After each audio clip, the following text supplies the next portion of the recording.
En este cuarto y último domingo de Adviento, la Iglesia nos hace reflexionar sobre el texto que acabamos de escuchar del comienzo del Evangelio de San Mateo, en el que luego de referirnos la procedencia histórica de Jesucristo y su concepción milagrosa, el evangelista narra el papel que jugó San José en el designio de Dios.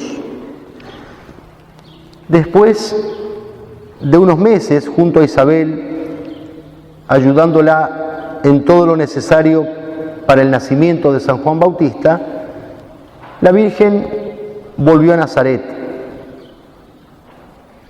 En ese viaje de regreso, entre tantas cosas que va meditando, no podía dejar de pensar en lo difícil que sería para San José asumir su embarazo.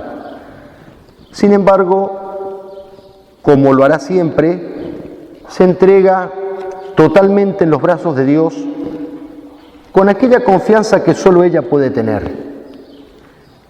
No era fácil lo que le aguardaba.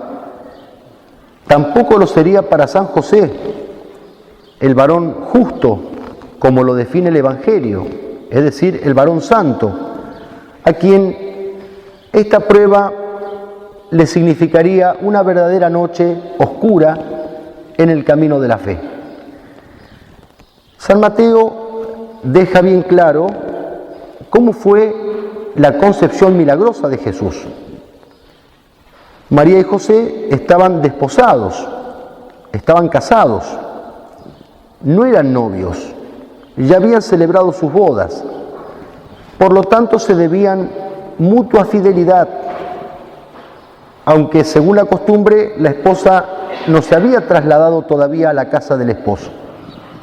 Por eso dice San Mateo que la Virgen quedó embarazada antes que comenzaran a vivir juntos, lo que significa que el niño que lleva en sus entrañas no es hijo biológico de San José, ni de ningún hombre. Para evitar toda sospecha de la santidad de la purísima y siempre Virgen María, agrega San Mateo que el niño fue concebido por obra del Espíritu Santo. Ciertamente Dios no estaba obligado a que fuera así, pero al plan de salvación convenía que fuera así, y de hecho Dios quiso que fuera así.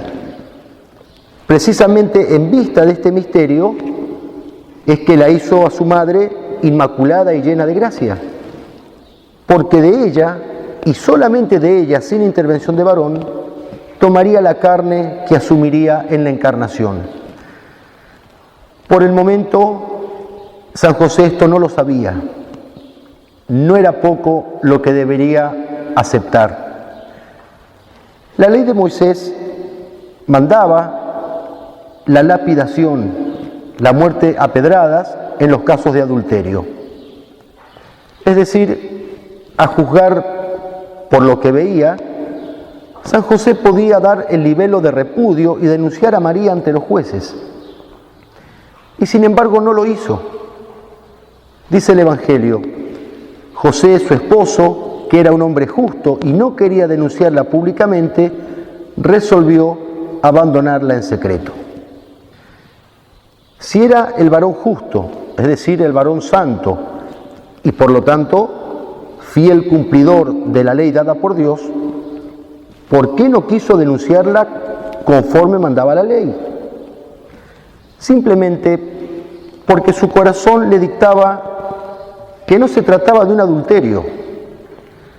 San José jamás dudó de la fidelidad y de la santidad de la Virgen. Y si no dudó, ¿por qué quiso irse?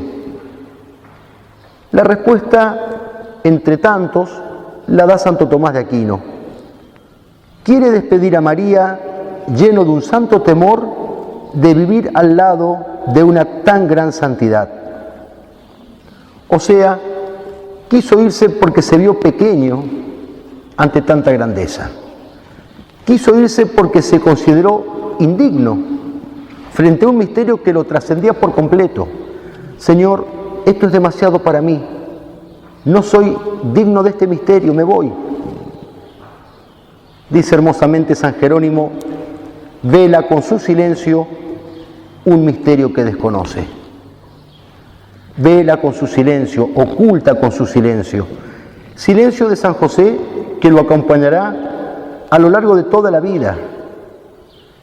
Llama la atención que no conocemos palabras suyas, no porque no hablara, sino porque supo cumplir el mandato del profeta cuando decía, sean pocas tus palabras. Como nadie encarnó en su vida aquella divisa del apóstol San Pablo cuando les decía a los colosenses, vuestra vida está escondida, está oculta con Cristo en Dios. San José vivió así. San José vivió escondido con Cristo en Dios. Se nos escapan 1000 detalles silenciados por los evangelios. Solo Dios conoce en profundidad la terrible noche oscura por la que hizo pasar a su padre nutricio. Dice la Sagrada Escritura que el justo es probado como el oro en el crisol. El justo José, el santo José, pasó por el crisol de la prueba que fue para él su primera participación en la futura cruz de su hijo adoptivo. Hubiese literalmente muerto de dolor si en lo peor de esa prueba el Altísimo no lo hubiese visitado. Por eso se le apareció en sueños un ángel enviado por Dios y le explicó que lo que ha sido engendrado en ella proviene del Espíritu Santo. Por lo tanto le dijo, no temas recibirla en tu casa. Y también le indicó el ángel que, aunque el niño no fuera su hijo biológico, como varón y como esposo, era él el encargado de ponerle el nombre. ¿Y cuál sería ese nombre? Le pondrás el nombre de Jesús, porque Él salvará a su pueblo de todos sus pecados. Justamente Jesús significa el Salvador. San José siempre estuvo en oración. Ni el trabajo, ni el descanso, ni siquiera el sueño lograron impedir su íntimo coloquio con los moradores de aquella Jerusalén celestial de la que habla San Juan en el Apocalipsis. Supo con toda certeza que no era un simple sueño lo que oyó mientras dormía. Era tan habitual en él tener la mente absorta en Dios, que hasta dormido podía escuchar su palabra y descubrir su voluntad. A partir de esa revelación angélica y divina, en cada uno de sus trabajos verá proyectarse la sombra de una cruz.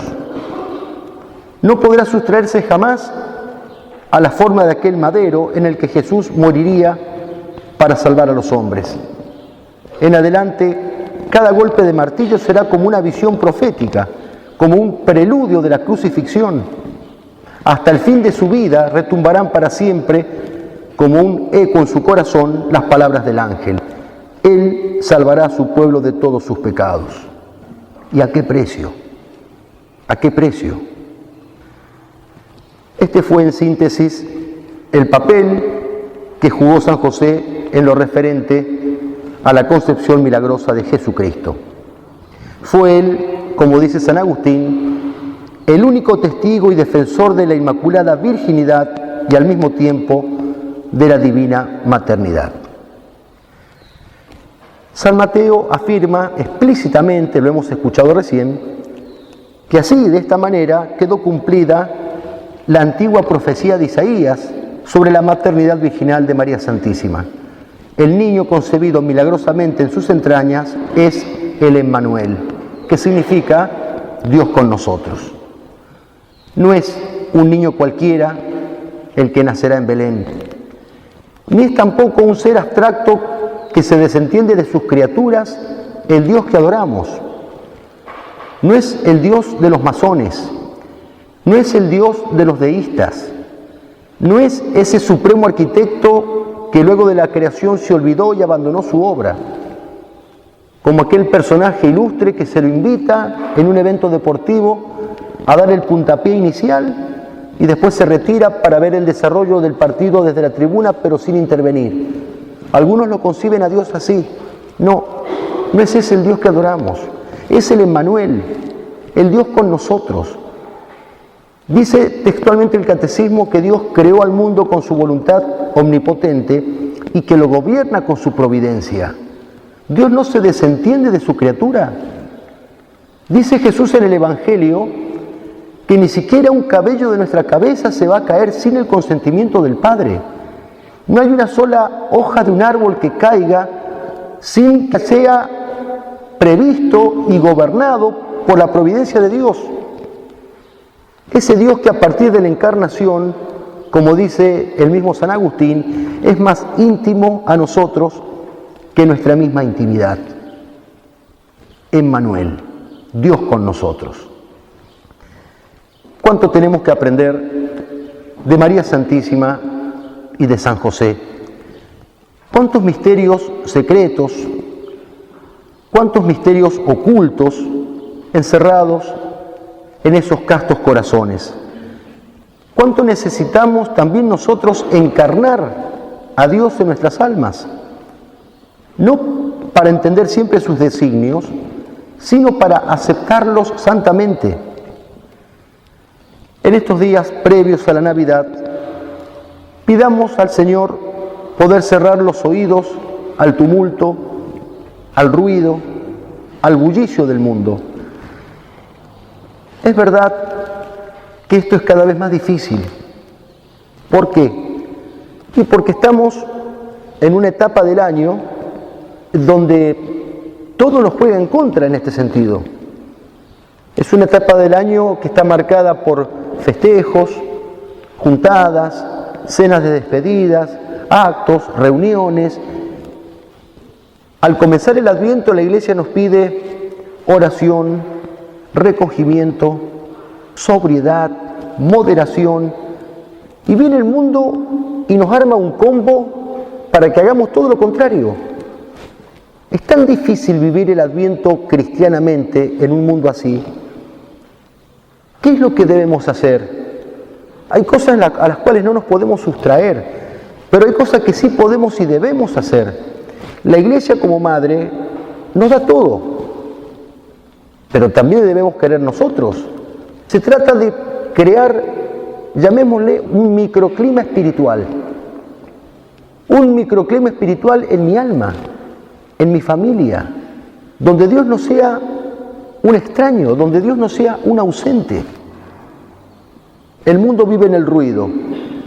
Tratar de cerrar los oídos, digo, a los ruidos mundanales y entrar en el sueño de San José, para que, como dice el apóstol, velando o durmiendo vivamos en Él, vivamos en Dios.